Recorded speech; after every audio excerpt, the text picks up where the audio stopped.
दोस्तों अगर मैं इंडिया के इलेक्ट्रिक टू व्हीलर का मार्केट देखूं तो 2021 में 1,51,685 टू व्हीलर्स की सेल्स हुई थी, लेकिन वहीं 2022 में यह आंकड़ा पहुंच चुका है 6,15,365 यूनिट्स, यानी कि एक साल के अंदर 305% की ग्रोथ। लेकिन इतनी ग्रोथ यहां पर हो कैसी गई? देखा तो 2021 में एक ऐसी कंपनी आई थी जिसके बाद से उसके साथ सभी कंपनीज की सेल्स यहां पे बढ़ गई और वो थी ओला इलेक्ट्रिक।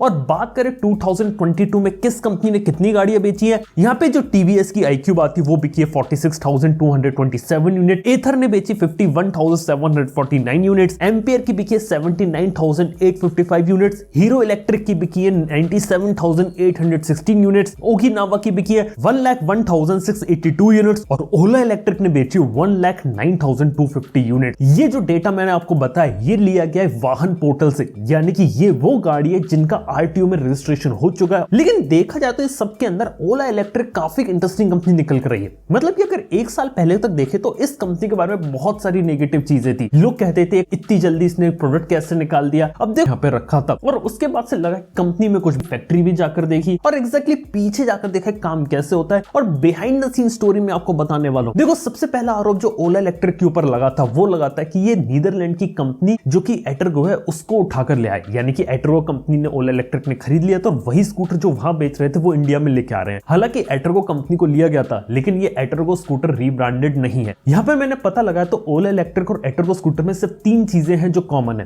पहली चीज है बैटरी पैक का डिजाइन, जो बनाना शिप बैटरी एटरगो ने बनाई थी वो आउटर लुक्स होते वो किस तरीके का दिखता है और जो मोटर के कुछ डिजाइन थे वो यहाँ लिए गए थे। इन 3 चीजों के अलावा इंटरनल स्ट्रक्चर सारी चीजें अलग है ओला S1 Pro की। जिसकी बात करें सॉफ्टवेयर की, ओला S1 का मूव OS इसके जो सॉफ्टवेयर फीचर्स थे बिल्कुल भी पार्ट नहीं थे यहाँ पे।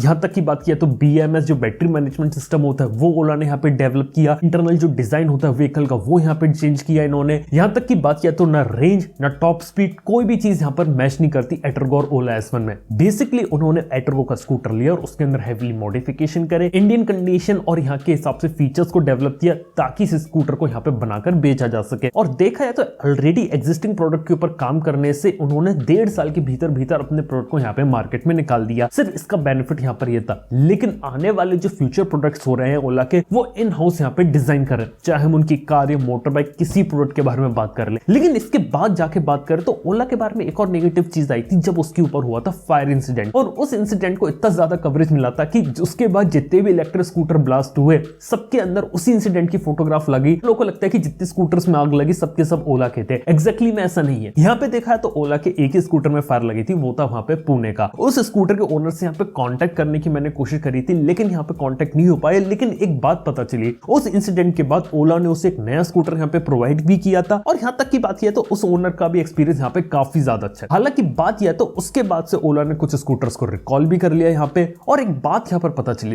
कि जिस स्कूटर के अंदर आग लगी थी ना वो अर्ली बैच का था, यानी कि जो अर्ली प्रोडक्शन में जो चीजें गई थी ना उसका था। और उसके बाद से लेके अभी तक जितने भी स्कूटर यहाँ पे प्रोड्यूस हुए सबके सब क्वालिटी और इंटरनल जो चीजें ना काफी ज्यादा बदल चुकी है। इंटरनली जो कंपोनेंट्स होते हैं काफी ज्यादा स्ट्रॉन्ग मिलते हैं, स्ट्रक्चर इंटरनल स्कूटर का काफी ज्यादा बेटर हो चुका है, इवन सॉफ्टवेयर वाइज भी काफी ज्यादा इंप्रूवमेंट आ चुके हैं। ये भी पता चला मेरे को एक कंपनी है ना हर महीने अपने प्रोडक्ट के अंदर चेंजेस करती है और हर महीने छोटे छोटे चेंजेस करके प्रोडक्ट को पहले से ज्यादा बेटर कर रही है। यानी कि अभी अगर मैं कोई स्कूटर ले रहा हूं और 1 महीने पहले लिया था तो 1 महीने पहले से मेरे को नया बेटर वर्जन यहाँ पर देखने को मिलेगा और ऐसे ही आने वाले फ्यूचर में ये चीजें चलती रहेंगी। इसके साथ ही सॉफ्टवेयर के साथ भी यही चीज है। शुरुआत में जो सॉफ्टवेयर आया था उसमें बगीनेस थी लेकिन बाद में बग्स को भी सॉल्व किया गया, यूजर से फीडबैक लिया गया, लोगों के फीडबैक को और सीरियसली लिया गया और यहाँ पे फीचर्स को ऐड किया गया। जैसे गाड़ी के अंदर शुरुआती दिनों में इको मोड नहीं था। इसके साथ ही बात किया तो मूव OS 1 और OS 2 में लोगों को एक्सेलरेशन गाड़ी का उतना पसंद नहीं आया था। मूव OS 3 में गाड़ी के एक्सेलरेशन को भी बढ़ाया गया प्लस यहाँ पे रेंज के अंदर भी इंप्रूवमेंट्स किए गए। लोगों के फीडबैक के साथ उन्होंने गाड़ी के अंदर चेंजेस करे और ये चीज मैंने तब ऑब्जर्व करी जब मैंने गाड़ी को यहाँ पे चलाया, क्योंकि मैंने जितने भी OS यहाँ पे नोट निकाले हैं ना सबके वर्जन्स को यहाँ पर टेस्ट किया था। लेकिन ये बात भी मैं आपको बताने वाला हूँ कि फीचर्स वगैरह तो सारी चीजें दे रहे हैं लेकिन अभी भी जितने फीचर्स उन्होंने प्रॉमिस किए थे सारी चीजें अभी भी गाड़ी के अंदर अवेलेबल नहीं है और उसके लिए हमें इंतजार करना पड़ेगा।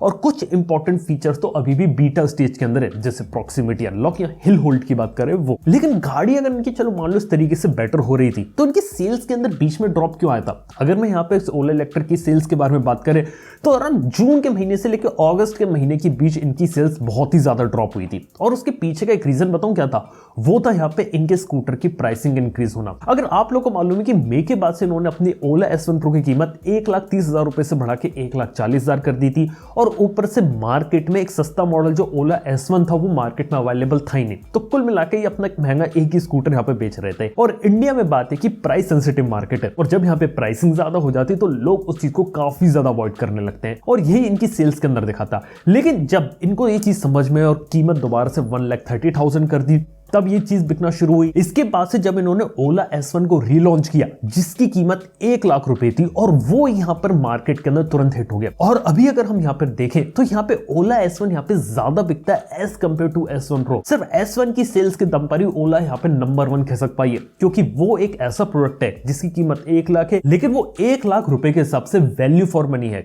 क्योंकि उसके अंदर आपको मार्केट में सबसे ज्यादा रेंज देखने को मिलती है, सबसे ज्यादा फीचर्स देखने को मिलते हैं। उसकी रेंज देखा जाए तो उस सेगमेंट के अंदर जो दूसरे प्रोडक्ट्स आते हैं जैसे कि टीवीएस की बात कर ले से ज्यादा रहती है। यहां तक की बात करें तो जो एथर का महंगा स्कूटर आता है 450X Gen 3, उसको मैच यहां पे कर जाती है सिर्फ 1 लाख रुपए में। और इसीलिए कई सारे लोग ओला के पीछे यहां पे जाना पसंद करते हैं, क्योंकि उसकी रेंज और उसके फीचर सबसे ज्यादा। और अगर मैं एथर की बात कर रहा हूं तो कभी आप लोगों ने सोचा है कि एथर भी इतने सालों से मार्केट में अवेलेबल थी, लेकिन तब भी वो यहां पे इंपैक्ट क्रिएट क्यों नहीं कर पाए? देखो, एथर के साथ सबसे बड़ी दिक्कत ये थी कि वो डीलरशिप मॉडल में उसके डीलर्स हर जगह अवेलेबल नहीं है। इसके साथ ही एथर ने कभी भी पेट्रोल स्कूटर को अपना कंपटीशन नहीं माना। ओला जब से आई ना तब से वहां पे उनका जो मेजर कंपटीशन था ना वो था उनके पेट्रोल व्हीकल, यानी कि उनकी पूरी की पूरी मार्केटिंग पेट्रोल के ऊपर टिकी हुई है। वो क्या दूसरे किसी इलेक्ट्रिक कंपनी जैसे कि एथर वगैरह हो गए उसके साथ कंपीट कर ही नहीं रहे, वो यहाँ पे कंपीट कर रहे हैं आईस यानी कि इंटरनल कंबशन वाले जो पेट्रोल गाड़ी होती है उससे। और ये एक सबसे बड़ी चीज है कि जहां पहले जून 2021 में सिर्फ 4,000 यूनिट्स बिकती थी इलेक्ट्रिक गाड़ी की, वहीं अक्टूबर 2022 में यह आंकड़ा पहुंच चुका है 80,000। और जहां पूरे मार्केट को अगर देखें तो जहां पहले ईवी का परसेंटेज सिर्फ 1% से कम होता था, वहीं पे ओला इलेक्ट्रिक के आने के बाद जो पूरे मार्केट के अंदर जो ईवी का पेनिट्रेशन है वो 6% तक पहुंच चुका है। और कहने का मतलब है कि ओला इलेक्ट्रिक के आने के बाद जितनी भी इलेक्ट्रिक टू व्हीलर कंपनी ना सबको कहीं ना कहीं बेनिफिट मिला है, स्पेशली एथर को। और ऐसा यहां पर क्यों हो गया? देखो, ओला के साथ सबसे अच्छी बात ये थी कि वो D2C मॉडल पे काम कर रहे थे, यानी कि डायरेक्ट टू कंज्यूमर। बेसिकली उनका फंडा यहां पर यह था कि फैक्ट्री से गाड़ी निकाल के डायरेक्टली हम कस्टमर के घर तक उसे डिलीवर करेंगे, बीच में हमें शोरूम, डीलरशिप इस टाइप की चीजें रखनी ही नहीं है। इस चक्कर से उनकी गाड़ी की कीमत कम हो पाई और इसीलिए वो कंपेटिटिव प्राइस में अपनी गाड़ी को अवेलेबल करवा पा रहे हैं। ये एक सबसे बड़ा फैक्टर है और इसी कारण से पैन इंडिया यहां पे अवेलेबल है। लेकिन इसका एक नुकसान जो मैंने खुद ने पर्सनली ऑब्जर्व किया वो है आरटीओ के अंदर डिले। आरटीओ एक ऐसी चीज रहती है जहां पे व्हीकल का रजिस्ट्रेशन नंबर आने में टाइम लगता है, और इंडिया में इससे पहले किसी दूसरी कंपनी ने इतने बड़े लेवल पे D2C मॉडल पे नहीं गई थी, तो इसीलिए यहां पे कुछ लोगों को डिलीवरीज में दिक्कतें भी आई थी। इसी चीज को इंप्रूव करने के लिए उन्होंने एक्सपीरियंस सेंटर को ओपन किया, जो कि उनके खुद के बनाए हुए एक्सपीरियंस सेंटर होते हैं। और अभी एक्सपीरियंस सेंटर इतने ज्यादा ओपन उन्होंने कर दिए कि जहां पे लोग आते हैं, गाड़ी को चेक करते हैं और उनको वहां पे जाके ऑर्डर कर सकते हैं। और इसके साथ ही बात किया तो हाल फिलहाल जो इवेंट्स और जो डिस्काउंट स्कीम वगैरह उन्होंने प्रोवाइड करी, उसका भी बेनिफिट यहाँ पे उनकी सेल्स वगैरह में देखने को मिला। लेकिन बात सिर्फ यहाँ पे खत्म नहीं हो जाती, आने वाला फ्यूचर ओला इलेक्ट्रिक का और भी ज्यादा एक्साइटिंग हो सकता है। पहली चीज तो वो अपना मास मार्केट स्कूटर लाने वाले, जो कि होने वाला है ओला का S1 Air। बेसिकली जितना भी फीडबैक उन्हें यहाँ पे कम्युनिटी वगैरह से मिला था, सारी चीजों को इंप्लीमेंट कर दिया S1 Air में। जैसे की बात करें, लोगों की रिक्वायरमेंट थी कि एक फ्लैट फुटबोर्ड होना चाहिए, वो चीज उन्होंने दे दी, क्योंकि अभी S1 Pro में बीच में एक हम्प आपको देखने को मिलता है। ऐसे काफी सारी चीजों को इंप्लाई कर दिया गया जो लोग यहाँ पे डिमांड कर रहे थे, और इसी चक्कर में 85,000 रुपीज की कीमत में उसको यहाँ पे लॉन्च कर दिया। अभी भी हालांकि वो मार्केट में आया नहीं है, लेकिन उसकी प्री बुकिंग यहाँ पे हो चुकी है। और यहाँ पे कंपनी के CEO भावेश अग्रवाल का ये भी कहना है कि आने वाले समय में जो बेस्ट सेलिंग आइस स्कूटर है, जो कि होती है एक्टिवा,